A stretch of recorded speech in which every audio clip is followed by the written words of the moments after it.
స్థానిక సంస్థల ఎన్నికల్లో 42% రిజర్వేషన్ అనేది పార్టీ పరంగా ఇస్తామని చెప్పి కాంగ్రెస్ చెప్తున్నటువంటి మాట. గతం నుంచి కూడా బీసీలకు 42% అమలు చట్టబద్ధంగా చేస్తేనే న్యాయం జరుగుద్ది అని చెప్పి బీసీ సంఘాల నేతలందరూ కూడా చెప్తా ఉన్నటువంటి పరిస్థితి. మాట్లాడదాం, మనతో పాటు ఆ బీసీ సంఘాల నేత ఉన్నాడు, మాట్లాడే ప్రయత్నం చేద్దాం. అన్న నమస్తే అన్న, ఎట్లా చూస్తారు నమస్తే ఈ 42% రిజర్వేషన్ విషయంలో? ఏం చెప్పాలనుకుంటున్నారు? ఒక పక్క రాష్ట్ర ప్రభుత్వం పార్టీ పరంగా ఇస్తామని చెప్పి చెప్తా ఉన్నది. తలకాయల మెదడునుడు ఎవడు కూడా సర్పంచ్ ఎలక్షన్స్ అనేది పార్టీ గుర్తుంటుందా? ఉంటుందా? జనరల్గా ఇంతో అంత చదువుకున్న ప్రతి ఒక్కరికి ఉంటుంది. అది అనేది ఇండిపెండెంట్ సింబల్స్ ఉంటాయి. పార్టీకి సర్పంచ్ ఎలక్షన్ సంబంధమే లేదు. ఎంత మైండ్లెస్ లీడర్స్ ఉన్నారో ఈ కాంగ్రెస్ పార్టీలో, మంత్రులు ఉన్నారో దీన్ని బట్టి అర్థమవుతా ఉంది. క్యాబినెట్లో డిస్కషన్ చేసి క్యాబినెట్ మీటింగ్ యొక్క నిర్ణయం అని చెప్పేసి అని రెడ్డి మంత్రి ఉన్నాడు, పొంగులేటి శ్రీనివాసరెడ్డి, ఆయన కాంట్రాక్టర్ మంత్రి లేకపోతే ప్రజలకు మంత్రి అర్థం కాదు. ఆయన వచ్చి మేము పార్టీ పరంగా సర్పంచ్లకు 42% రిజర్వేషన్ ఇస్తామన్నమాట చెప్తున్నాడు. పార్టీకి సంబంధం లేని ఎలక్షన్ అన్నప్పుడు పార్టీ పరంగా ఇస్తాడనేది. ఈయన ఏమన్నా పార్టీకి ప్రెసిడెంటా? ఈయనకు బీసీ రిజర్వేషన్లకు ఈయనకేం సంబంధం? పార్టీ ప్రెసిడెంట్ బీఆర్ఎస్లో ఉన్నాడు, కాంగ్రెస్ ఉన్నటువంటి పార్టీ ప్రెసిడెంట్కి ఈరోజు వాల్యూ లేదా? మహేష్ కుమార్ గౌడ్ అంత చేతగానోడా? నువ్వు పార్టీ పరంగా ఏదైనా నిర్ణయం తీసుకోవాలి లోకల్ పార్టీ ఎలక్షన్స్ అన్నప్పుడు పార్టీ అధ్యక్షుడితో అన్నం చేయించాలి. దానికి ఒక క్రెడిబిలిటీ ఉంటుంది, దానికి ఒక శానిటీ ఉంటుంది. అంటే కాంగ్రెస్ పార్టీలో ఉన్నటువంటి బీసీ నాయకులు రెడ్ల మోచేతులు నీళ్ళు తాగుతున్నారు, రెడ్ల కింద జీతగాలలాగా కాంగ్రెస్లో ఉన్న రెడ్డి నాయకులు భావిస్తూ ఉన్నారు. కాబట్టి పొంగులేటి శ్రీనివాసరెడ్డి, రేవంత్ రెడ్డి పలుకుగా వీళ్ళంతా మాకు జీతగాలనే సింబల్ ఒక మెసేజ్ పోయే విధంగా పొంగులేటి శ్రీనివాసరెడ్డితో మాట్లాడిచ్చిండు. బీసీల పెద్దన్న రేవంత్ రెడ్డి బీసీలకు న్యాయం జరిగే దిశగా అడుగులు వేస్తూ ఉన్నాడు.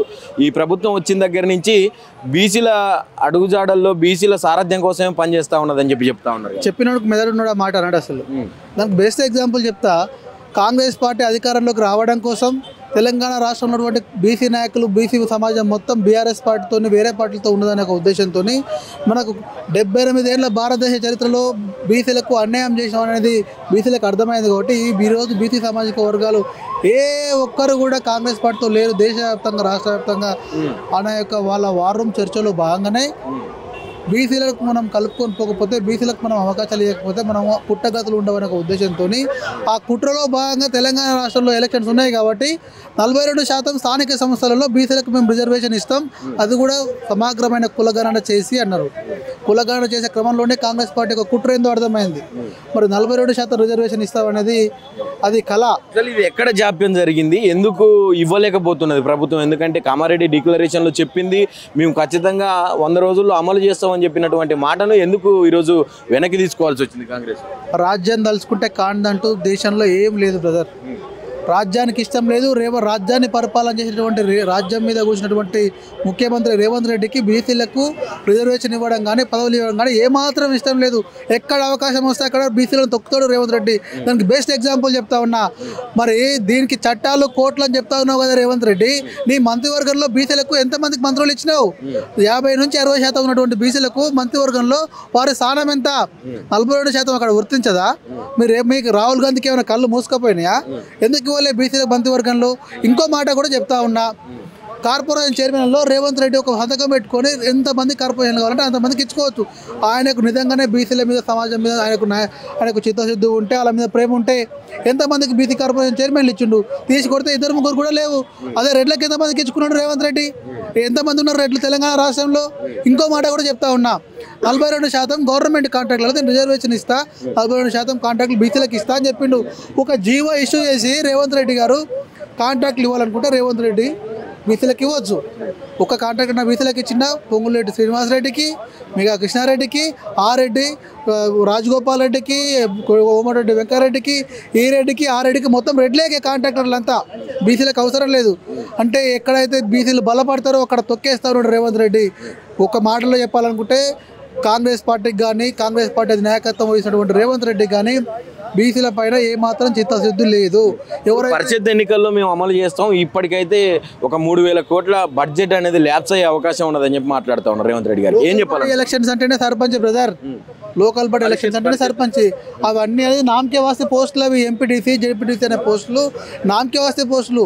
సర్పంచ్ అనేది లోకల్ బాడీలో చాలా పవర్ఫుల్. 85% పవర్, మొత్తం 90% పవర్ ఓన్లీ సర్పంచ్లకు ఉంటుంది. అది మీకు అందరికీ తెలిసిన ముచ్చటే. రేవంత్ రెడ్డి గారు కొత్తగా మాట్లాడే మాట ఏముంటుంది, ఆయన బీసీలను ఒక పద్ధతి ప్రకారంగా మోసం చేసుకుంటూ వస్తున్నాడు రేవంత్ రెడ్డి. నేను ఏదో బీసీలకు చేయడానికి పోయినా కానీ కాలేదు అని ఒక నేరేటివ్ బిల్డ్ చేయడానికి, ఒక ఎస్టాబ్లిష్ చేయడానికి రేవంత్ రెడ్డి అంతా గేమ్ ఆడిన విషయం బీసీ సమాజం తెలుసుకుంటే బాగుంటుంది అనే విషయం చెప్తా ఉన్నా. దానికి ఎగ్జాంపుల్ చెప్తున్నా కదా, రేవంత్ రెడ్డి చేతిలో ఉన్నటువంటి పని ఒక్క సంతకం పెట్టి ఎన్ని కార్పొరేషన్ చైర్మన్లు కావాలంటే అన్ని కార్పొరేషన్ చైర్మన్లు రేవంత్ రెడ్డి నచ్చిన వాళ్ళకి ఇచ్చుకోవచ్చు. బీసీ సమాజానికి నిజంగా ప్రేమ ఉంటే రేవంత్ రెడ్డి ఇవ్వలేదంటే పెద్ద మోసకారి. ఇంకో మాట కూడా చెప్తా ఉన్నా బ్రదర్, ఈ రాష్ట్ర బడ్జెట్లో ప్రతి సంవత్సరం 20,000 కోట్లు కేటాయిస్తా బీసీలకు వాళ్ళ డెవలప్మెంట్ కోసం అన్నాడు. ఇప్పటికి 3 బడ్జెట్లు పెట్టిండు రేవంత్ రెడ్డి. 2 బడ్జెట్లు, యాన్యువల్ బడ్జెట్ ఒకటి అతను ఏమంటారు అది పెట్టిండు. మరి ఒక్క బడ్జెట్లో కూడా రేవంత్ రెడ్డి 10,000 కోట్లు దాటలేదు. 10,000 కోట్ల లోపు ఉన్నాయి. 7,000, 8,000 కోట్లు పెట్టిండు. అలాట్ చేసిన అమౌంట్ కూడా ఖర్చు పెట్టలేదు. రేవంత్ రెడ్డికి బీసీలు అంటే పడదు, అసూయ.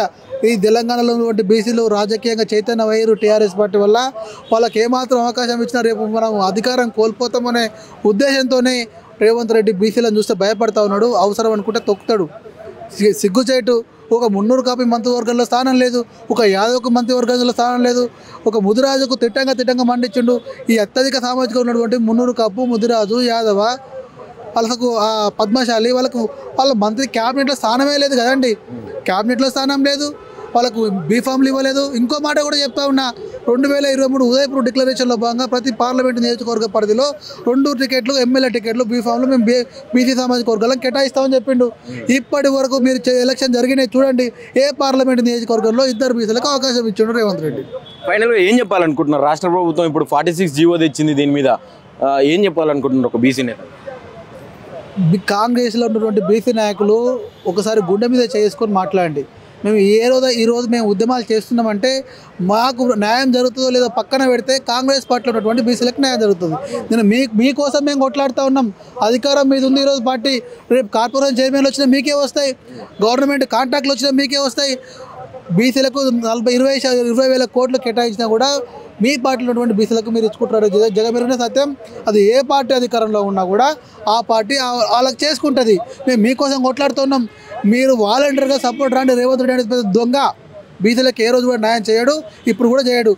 ఏదైతే జూబ్లీహిల్స్ ఎలక్షన్లో గెలుపు నవీన్ యాదవ్ గెలుపు, అది రేవంత్ రెడ్డి గెలుపు కాదు. నవీన్ యాదవ్ ఉన్నటువంటి వ్యక్తిగత ఇమేజ్, బీసీ వాదం, ఒక బీసీ అభ్యర్థికి టికెట్ ఇచ్చారనే ఉద్దేశంతో తెలంగాణలో ఉన్నటువంటి బీసీలు మొత్తం పోయి అక్కడ పనిచేస్తే కాంగ్రెస్ పార్టీ గెలిచింది. అక్కడ కాంగ్రెస్ పార్టీతో నవీన్ యాదవ్ గెలవలేదు. అది గుర్తుపెట్టుకొని కొంచెం కళ్ళు కిందకి తెచ్చుకుంటే రేవంత్ రెడ్డికి అర్థమవుతుంది. అది రేవంత్ రెడ్డి గెలుపు కాదు, కాంగ్రెస్ గెలుపు కాదు, అది కేవలం నవీన్ యాదవ్ గెలుపు, శ్రీశైలం యాదవ్ యొక్క సర్వీస్ గెలుపు అక్కడ.